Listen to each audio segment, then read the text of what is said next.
Good morning sa lahat ng aking mga viewers, sa mga lahat ng nanonood sa akin. Ngayon naman ay gagawa tayo guys ng crispy juicy fried pork chop with Filipino style sweet savory sauce. Ito yung natin, yung pork chop na na natin yan, na marinate ko na yan kanina, tapos na-coat ko na siya ng flour tsaka cornstarch.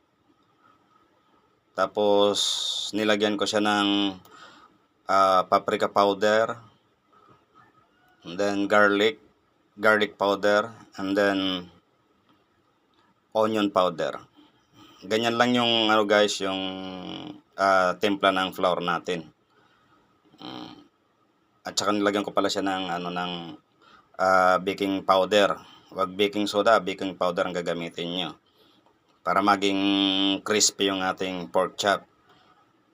And then ito na ipiprito na natin siya. Ito, nakahanda na yung ating kawali. Ang paggagawa nito, para ka lang din nagbe-breading, yung ginawa natin nung nakaraan na breaded pork chop. Halos paras lang sila ng timpla, kaya lang ang pinagkaiba, ang ginamit dito ay flour. Ayan.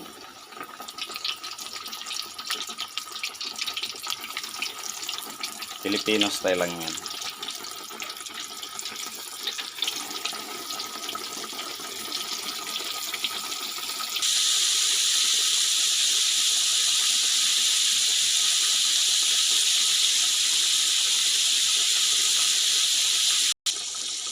Yan guys, malapit nang maluto yung ating pork chop.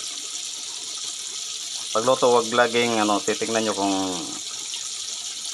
na siya, mag-golden brown. Saktuhan lang yan. Dapat golden brown lang ang pagluluto ng pork chop. Wag magmukhang sunog. Tingnan nyo, ganyan. Pag ganyan na, malapit na yan.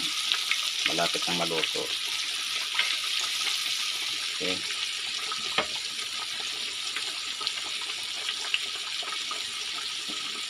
Pwede nyong gayahin yan guys. Pwede kayong ng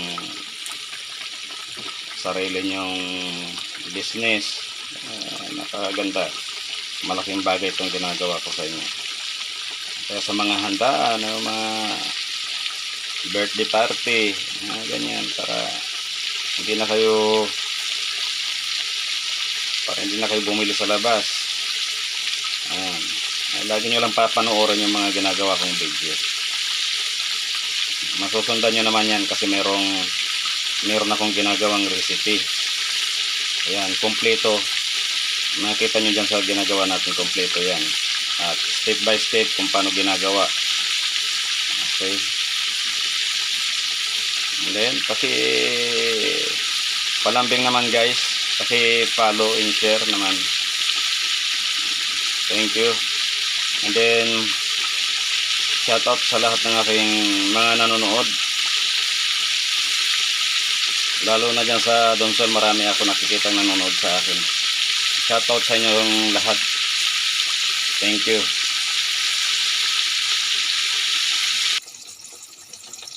Yan na guys, yung pork chop natin. Luto na siya. Yung ganyang kulay lang para hindi siya mukhang sunog. Yan yung tinatawag na golden brown. And then sa paggagawa niyan, yung preparation nyo, pipit-pitin nyo yung pork chop para hindi siya makunat. Pitpitin nyo ng kutsilyo kung wala kayong pangpitpit. Yung ginagawa ko kasi yung pangpitpit ko yung ganito. Meat tenderizer ang tawag dyan. Pangpitpit talaga yan ng karne. Okay. Parang martilyo. And then yung yung side niya, hihiwaan nyo para hindi siya magbaluktot. Yung yung doon sa kumakapit na makita nyong balat, yung taba. Ayan. Pipianan nyo yun. Tapos yung taba tatanggalin nyo. Yung balat. Kasi yun makunat yun. Ayan yung ginawa ko. Tingnan nyo. Hindi siya baluktot. Straight. Kasi tawag dito.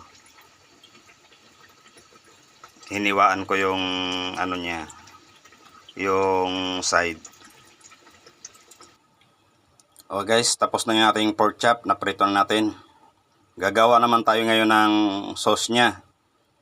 Yung sweet savory sauce. Yung Filipino style sweet savory sauce. Savory. Yun. Gagawin natin